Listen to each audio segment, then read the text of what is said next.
Dispatch was a complete labor of love and one of my favorite games in a long time. It is an original superhero story and one that really did resonate with me and a lot of other people. And now that all of the episodes are out for Season 1, it is complete, I thought we could take a look back at 5 awesome Easter eggs and details that the developers, artists, writers, all these great amazing people who made this game packed into the story of Dispatch. This awesome world contains not only a vibrant story and a unique cast of superhero characters, but also a lot of details that players may have missed or may have just kind of slid right by as you were trying to pay attention to the narrative and these awesome characters. So I'm going to do this in the style of my top 5s that I normally do. There is a whole playlist of them on this channel, and there is also a playlist of other Dispatch videos if you're interested. I appreciate you. I do variety on this channel and cover all the things that matter to me. Let's hop into it with a question of the day. What was your favorite Easter egg or detail in Dispatch that really connected with you or made you surprised? Let me know. Number 5. The first Easter egg I wanted to cover is actually a direct link to X-Men. Now, back in the 1990s, specifically in 1991, Marvel Comics published X-Men issue 1. And the deluxe edition of X-Men issue 1 actually featured a pinup poster of the X-Men in swimsuits having a pool party together, just kind of having fun, some shenanigans. It is a very, very iconic image, especially with characters like Psylocke there on full display. We're definitely a big fan of that over here. And what's fun about this is that this image is in other printings of X-Men 1 as well, but the deluxe edition that I have has all of the different pinups because there were variant issues and stuff like that. But you might wonder, why am I talking about that? Well, Dispatch, they actually recreated this cover for the deluxe edition of the game. And it has its own iconic characters like Blonde Blazer, it's got Robert right there, Invisigal, Malevola, Punch Up, they're all here essentially having fun, hanging out by the pool, and having a good time. And one thing I like about this is, I know that on surface level you could look at it and say, okay, well, it's just a picture, they kind of recreated the picture from X-Men, big deal.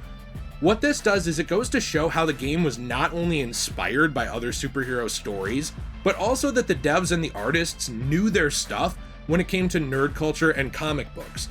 When they were crafting this game and crafting their heroes, they knew the kind of people who might be playing this game ranged from casual gamers who mainly enjoy TV shows but, pop in for narrative-based things, all the way to hardcore nerd culture comic book geeks like me. And it was really cool to see them reference that directly. By the way, this is also on sale over on their official merch store now. I don't get anything out of that, but I'm just letting you know you can actually buy this poster, which I thought was pretty cool. Number 4. It's the 4th one. 4. Now, the next one is a classic intro of a classic YouTuber from the 2010s. Now, many of you may know that Punch Up in this game, one of the members of the Z Team, is voiced by famous YouTuber Jacksepticeye, otherwise known by his actual name, Sean. Now, Sean is one of the, it feels weird calling him that because I've never met this man, but Sean is one of the generation of YouTubers who's been around since the early 2010s, and this was kind of during that age of big names in gaming like PewDiePie, Markiplier, and of course, Jacksepticeye. And they all still continue creating content today, but this was when, that scene was massive, right? Really blowing up. And while he's not the only YouTuber doing voice work in this game, you obviously have people like Alana Pierce, who makes her own videos and has been involved in the games industry for years, doing Malevola, and also Charlie, of course, as well, Moist Critical, Penguin Zero. He's doing the character of Sonar in this game. So, obviously, Punch Up is not the only YouTuber voice, but there is a direct reference to him in this game, which I think is fun, towards the catchphrase that Jacksepticeye started all his videos on, where he'd proudly proclaim, "Top of the morning to ya," in an Irish accent. And now look, I know that was terrible, but as someone who has largely Irish genetics, like that's a big portion of where I'm from, I don't feel like I committed stolen valor here, but I can't hit those same Irish tones as Punch Up or Sean can, right? Well, neither can Waterboy. When paired up with Punch Up in one of the Dispatch missions, out on the field, Waterboy will sometimes begin to exclaim the same catchphrase, saying, "Top of the morning! Don't even try it." Only to be shut down immediately by Punch Up in the middle.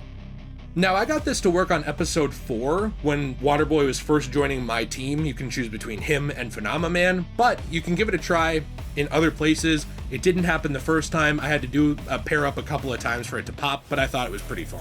Number three. Next, we have the hidden hero of SDN. Now, the Superhero Dispatch Network, SDN, it's home to many heroes, right? And they're all trying to make the world a bit of a better place, or at least make some money while doing good, like a lot of the villains turned hero. Weren't originally there for positive reasons, but hey, they got in the door and, the narrative goes the way you want. Well, now, one of the primary motivators for these heroes in the field is the leaderboard that is actually in the headquarters of SDN, which shows who's doing best on their fieldwork. Well, it turns out that there's one hero hiding in plain sight on the second half of the leaderboard. He's not at the top, but he's doing pretty okay. And this is a hero who Robert never comes into direct contact with in the narrative, but when we get a look at the board in episode 3, one of the names that we can see is the legendary hero, the legendary figure of internet culture himself, Big Chungus. Now, I don't think I need to explain this meme, but since memes do die, if you're watching this video years in the future, I still get people go back, check out my Arkham top 5s and things like that now. So hello, person of the future from 2025. You might not even know who Big Chungus is at that point. It wasn't really a lasting meme for very long. It's a reference to a popular internet meme regarding a short scene with Bugs Bunny from Looney Tunes, who inflated briefly. That's it. It's just he looked really silly doing it. Now, it's way less funny when you explain a meme like this, but the internet took to calling this version of the character Big Chungus, and this does actually remind me a little bit, the inclusion of this meme, with the whole "what are those" scene from Shuri, the shoe scene in the MCU's first Black Panther movie, where someone just kind of dropped a random meme that was pretty outdated by the time the final story came out. Now look, ironically, I find these stupid references funny even 10 years later. I still chuckle at things like Ugandan Knuckles, but the internet does put an expiration date on these memes. They get sick of them very quickly, so I was surprised to see this here. Now, if memory serves, Dispatch was in development for something like 7 years, and it originally started as a live-action superhero series, which I'm personally very glad it became what it did with the animation and this beautiful, vibrant world. But this could explain why an older meme like this was still getting dropped in a 2025 game. That said, this does go to show the multiversal level power of Big Chungus. He's able to not only escape his rights holder's domain and prison of WB, being with the Looney Tunes, but also transition across the multiverse into the world of AdHoc Studio's Dispatch. That's pretty crazy. It does make me wonder what other powers this man has, why he's so low on the leaderboard, and God help us all if he decided to take his job seriously, because I think he'd be breaking that thing at number 1. Number two, the numero dos. The next awesome little reference Easter egg that I wanted to talk about is the history and legacy of Telltale games. Now, it's worth noting that AdHoc Studio, who created Dispatch, is largely comprised of employees from the previously defunct Telltale games, which is kinda back now, kinda not, and supposedly releasing The Wolf Among Us 2, but said that years ago and we haven't seen it. But that said, Telltale was responsible for having created games like The Walking Dead, The Wolf Among Us, 2 seasons of Batman. There were a lot more. There was things like Back to the Future, Tales of the Borderlands, quite a bit under their belt. And it does make sense because of that these devs, who now comprise AdHoc, would show some love for previous projects that they had worked on. During episode 4, there's a few direct references to previous Telltale games, and during your first dispatch of that day, one of the available missions involves a possible bomb threat. Now, this mission, titled Nostalgically Yours, requires you to identify where the bomb could be by going through a shipment of retro video games that was delivered to a game store.